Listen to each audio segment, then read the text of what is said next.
Okay, welcome back to my YouTube channel. ഞാനിന്ന് പറയാൻ വേണ്ടി പോകുന്നത് ഒരു ഹിന്ദി സിനിമയുടെ ഒരു റിവ്യൂ ആണ് പറയാൻ വേണ്ടി പോകുന്നത്. അതായത് ട്രയൽ പീരീഡ് എന്ന് പറയുന്ന ഒരു ഹിന്ദി സിനിമയുടെ റിവ്യൂവും കാര്യങ്ങളൊക്കെയാണ് പറയാൻ വേണ്ടി പോകുന്നത്. ഈ സിനിമ ഡയറക്ഷൻ ചെയ്തിരിക്കുന്നത് ആലിയ സെൻ എന്ന് പറയുന്ന ഒരു ഡയറക്ടറാണ് ചെയ്തിരിക്കുന്നത്. ഒരു ലേഡിയാണ് ഇതിൻ്റെ ഡയറക്ടറും കാര്യങ്ങളൊക്കെ. പ്രധാനപ്പെട്ട വേഷങ്ങളായി വരുന്നത് ജെനീലിയ ഡിസൂസ, മാനവ് കൗൾ, പിന്നെ സിദാൻ ബ്രാസ് എന്ന് പറഞ്ഞ ഒരു കുട്ടി. ഇവരൊക്കെയാണ് പ്രധാനപ്പെട്ട വേഷങ്ങൾ ഈ സിനിമയിൽ ചെയ്യുന്നത്. പൊതുവെ പറഞ്ഞു കഴിഞ്ഞാൽ ഒരു ക്ലീൻ ആൻഡ് ബെറ്റർ ആയിട്ടുള്ള ഒരു ഫാമിലി പടം. ഫീൽ ഗുഡാണ്, കണ്ടിരിക്കാൻ വേണ്ടി പറ്റിയ ഒരു കിടിലൻ ഫാമിലി സിനിമ. അമ്മ മകൻ ഇമോഷൻസും കാര്യങ്ങളും, പിന്നെ ഒരു അച്ഛനില്ലാത്ത ഒരു കുട്ടിയുടെ ഒരു ഇമോഷൻസും കാര്യങ്ങളൊക്കെ ഏറ്റവും പെർഫെക്റ്റായിട്ട് നമ്മൾ സിദാൻ ബ്രാസ് എന്ന് പറഞ്ഞ ഈ ഒരു കുട്ടി അഭിനയിച്ച് ഫലിപ്പിച്ചു തുടങ്ങി പറയാൻ വേണ്ടി പറ്റി. ഈ കുട്ടി ഒരു ബെസ്റ്റ് അഭിനയമായിരുന്നു ഈ സിനിമയ്ക്കകത്ത്, പറയാതിരിക്കാൻ വയ്യ. പെർഫോമൻസ് ഈ കുട്ടി അങ്ങ് തകർത്തിട്ടുണ്ട്. ജെനീലിയ ഡിസൂസയുടെ പെർഫോമൻസാണ് ഏറ്റവും അടുത്ത മെൻഷൻ ചെയ്യേണ്ടത്. നല്ല റോള് കൊടുത്തു കഴിഞ്ഞാൽ ജെനീലിയ പെർഫെക്റ്റായിട്ട് ചെയ്യും. ജെനീലിയയുടെ ഒരു അഭിനയം വേറെ ലെവലായിരുന്നു. ഒരു സിംഗിൾ മോം എങ്ങനെയാണ് ആ ഒരു കാര്യങ്ങളൊക്കെ അതിൻ്റെ ഏറ്റവും മികച്ചൊരു പക്വതയോട് കൂടി തന്നെ ജെനീലിയയ്ക്ക് ഇവിടെ ഈ സ്ക്രീനിൽ കൊണ്ടുവരാൻ വേണ്ടി, ഈ സ്ക്രീനിൽ അവതരിപ്പിക്കാൻ വേണ്ടി പറ്റി. പെർഫെക്റ്റ് പെർഫോമൻസാണ് ജെനീലിയയുടേത്. പിന്നെ എടുത്ത് പറയേണ്ട ഈ സിനിമയുടെ നട്ടെല്ലായ മാനവ് കൗലിൻ്റെ പെർഫോമൻസാണ്. തമാശ, ഇമോഷൻസ്, സീരിയസ്നെസ് എല്ലാം കൊണ്ട് മാനവ് കൗല് വേറെ ലെവലിൽ പെർഫോം ചെയ്തിരിക്കുകയാണ്. ഈ സിനിമയുടെ ടേൺ ഓവർ പോലും മാനവ് കൗലിൻ്റെ കയ്യിലായിരിക്കുന്നത്. അത്രയ്ക്കൊരു ഗംഭീരമായൊരു പ്രകടനവും കാര്യങ്ങളൊക്കെയാണ്. ഈ സിനിമ ഫാമിലി ആയിട്ടൊക്കെ ഇരുന്നൊന്നും കാണണം. ഫാമിലി ആയിട്ടിരുന്ന് കാണാൻ വേണ്ടി പറ്റിയ ഏറ്റവും ബെസ്റ്റ് മൂവിയാണ്.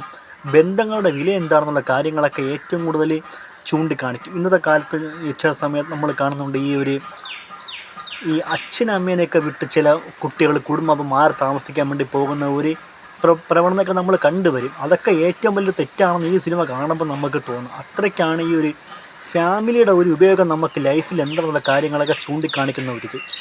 ഏറ്റവും മികച്ചതിനായിട്ട് തോന്നിയ കാരണം വെച്ച് കഴിഞ്ഞാൽ ആലിയാസിൻ്റെ സ്ക്രിപ്റ്റ് എടുത്താണ്.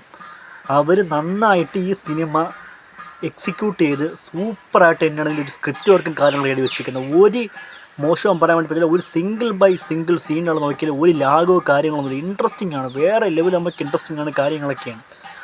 ഈ മാനവ് കൗലിൻ്റെയും ജെനീലിയുടെയും കുറേ കോമ്പിനേഷൻ സീൻസും കാര്യങ്ങളൊക്കെ ഉണ്ട്. അത് പെർഫെക്റ്റായിട്ട് തന്നെ പ്ലേസ് ചെയ്യാൻ വേണ്ടി പറ്റി. അനാവശ്യമായ ഒരിടത്ത് ആ സീൻ കൊണ്ടിടാതെ ആ സീൻ എപ്പോൾ വരണം എന്നുള്ള കാര്യങ്ങളൊക്കെ വെച്ച് അതാത് സ്പേസ് തന്നെ കൊണ്ടിടാൻ വേണ്ടി പറ്റി. പിന്നെ ലാസ്റ്റ് വരുന്ന ഒരു പാട്ട് സൂപ്പറായിരുന്നു. മ്യൂസിക്കും കാര്യങ്ങളൊക്കെ അടിപൊളിയായിരുന്നു. പിന്നെ ഇതിൻ്റെ ഏറ്റവും മികച്ച ഈ സിനിമ നിർമ്മിക്കാൻ വേണ്ടി കാണിച്ച ജ്യോതി ദേശ്പാണ്ഡെ എന്ന് പറഞ്ഞ ഒരു പ്രൊഡ്യൂസർ, അവർ ഒരുപാട് സിനിമകളൊക്കെ ചെയ്തിട്ടുണ്ട്. ജ്യോതി ദേശ്പാണ്ഡെ അവരുടെ ഒരു പ്രസൻസ് ഈ സിനിമയ്ക്ക് ഏറ്റവും കൂടുതൽ ഉപകാരപ്പെട്ടതെന്നുണ്ടെങ്കിൽ പറയാൻ വേണ്ടി പറ്റും. ആ രീതിക്കാണ് ജ്യോതി ദേശ്പാണ്ഡെ എന്ന് പറഞ്ഞൊരു പ്രൊഡ്യൂസറിൻ്റെ ഒരു ഇൻവോൾവ്മെൻറ്റും കാര്യങ്ങളൊക്കെ, അതെല്ലാം കൊണ്ട് ഗംഭീരമായ ഒരു ഫാമിലി പടം കാണാൻ വേണ്ടി പറ്റി. കിടിലൻ പടം എന്ന് വെച്ചാൽ സൂപ്പർ സിനിമ, അത്ര പറയാൻ വേണ്ടി പറ്റി.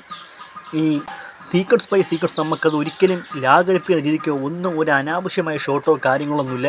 എല്ലാ ഷോട്ടുകളും ഈ സിനിമയ്ക്ക് ആവശ്യമുള്ള ഒരു ഡെപ്താണ് കൊടുക്കുന്നത്. അത്രയ്ക്ക് പെർഫെക്റ്റ് ഡയറക്ഷനും സ്ക്രിപ്റ്റ് വർക്കും പെർഫോമൻസ് എല്ലാം കൊണ്ട് ഓവറോൾ കിടിലൻ ഒരു ഫാമിലി മൂവിയും കാര്യങ്ങളൊക്കെ ആയിരുന്നു. കുട്ടികൾക്ക് തീർച്ചയായിട്ടും സിനിമ കാണിച്ചു കൊടുക്കണം.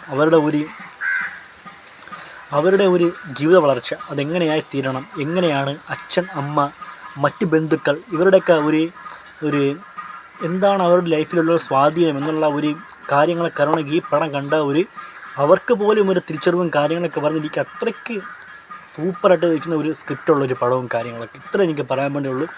കാണേണ്ട പടം, കാണേണ്ടതായിട്ടുള്ള ഒരു ഗംഭീരമായൊരു സിനിമയും കാര്യങ്ങളൊക്കെ ആയിരുന്നു ഈ ട്രയൽ പീരീഡ് എന്ന് പറഞ്ഞ ഈ സിനിമ. ട്രയൽ പീരീഡ് എന്ന് പറഞ്ഞ ഒരു പേര് കേട്ട സമയത്ത് എനിക്ക് ഇത്രയ്ക്കൊരു ഗംഭീര സിനിമയും പറഞ്ഞ് ഞാൻ കരുതിയില്ല. ഞാൻ നോർമലി നമുക്ക് പല ഹിന്ദി സിനിമകളൊക്കെ ഉണ്ട്, ചിലപ്പോൾ ഒരു ഫൺ എലമെൻറ്റ് കൂടെ മാത്രമായിരിക്കാം പോകുന്നത്. പിന്നെ ആ രീതിക്കുള്ള കുറച്ച് കാര്യങ്ങളൊക്കെ വെച്ച് നോക്കാൻ നേരത്തെ അങ്ങനെ ഒരു പടമാണെന്ന് കരുതി. പക്ഷേ ഇതൊരു ഇമോഷണലും ഫാമിലി ബന്ധങ്ങൾക്കെല്ലാം വില കൊടുത്ത് തയ്യാറാക്കിയ ഒരു കിടിലൻ സിനിമയായിപ്പോൾ ഈ ഒരു ട്രയൽ പീരീഡ് എന്ന് പറഞ്ഞ ഒരു സിനിമ. നിങ്ങൾ ആരെങ്കിലും ഈ പടം കണ്ടില്ലെന്നുണ്ടെങ്കിൽ നിങ്ങൾ മസ്റ്റായിട്ട് ഈ സിനിമ കാണണം. ഇത് കാണേണ്ട പടം തന്നെയാണ്. അത് അത്രയ്ക്കുണ്ട് ഈ പടത്തിൻ്റെ ഒരു ആവശ്യകത എന്ന് വേണമെങ്കിൽ പറയാൻ വേണ്ടി പറ്റും. ആ രീതിക്കാണ് ഈ സിനിമ എടുത്തു വെച്ചിരിക്കുന്ന ഒരു കാര്യങ്ങളൊക്കെ. പെർഫെക്റ്റ് ഡയറക്ഷൻ, ആക്ടിങ് എല്ലാം കൊണ്ട് സൂപ്പറായിരുന്നു. അതുകൊണ്ട് മസ്റ്റ് വാച്ചായിട്ട് നിങ്ങൾ കാണാൻ വേണ്ടി ഞാൻ റെക്കമെൻഡ് ചെയ്യുന്നൊരു സിനിമയായിരിക്കും ട്രയൽ പീരീഡ് എന്ന് പറഞ്ഞ ഈ ഒരു സിനിമ.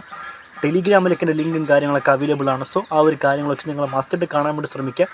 ഫാമിലിയുടെ കാണാൻ വേണ്ടി ശ്രമിക്കുക, കുട്ടികൾക്ക് കാണിച്ചു കൊടുക്കുക. ആ ഒരു കാര്യങ്ങളൊക്കെ വെച്ച് ഇത്ര പറയാനുള്ളൂ. സൂപ്പർ ഒരു ഫാമിലി പടം കണ്ടൊരു ഫീലാണ് എനിക്ക് ട്രയൽ പീരീഡ് എന്ന് തോന്നിയ സിനിമ കണ്ട സമയത്ത് എനിക്ക് കിട്ടിയ ഒരു കാര്യങ്ങളൊക്കെ. സോ ഇത്രയുള്ള പറയാൻ വേണ്ടി ഒരു ക്ലീൻ സൂപ്പർ ഫാമിലി മൂവി, ഒരു അമ്മ മകൻ ബന്ധം, ഒരു അച്ഛൻ്റെ അമ്മയുടെ ഒക്കെ ആവശ്യകത, മറ്റ് ബന്ധുക്കളുടെ ആവശ്യകതയൊക്കെ ഈ സിനിമയെ കൂടെ പറയാൻ വേണ്ടി ആഗ്രഹിച്ചു. സോ ആ ഒരു കാര്യം വെച്ച് ഇത്ര പറയാൻ വേണ്ടുള്ളൂ.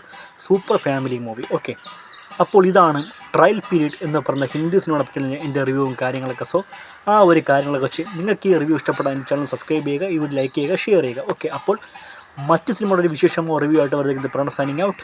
ബൈ. ഓക്കെ.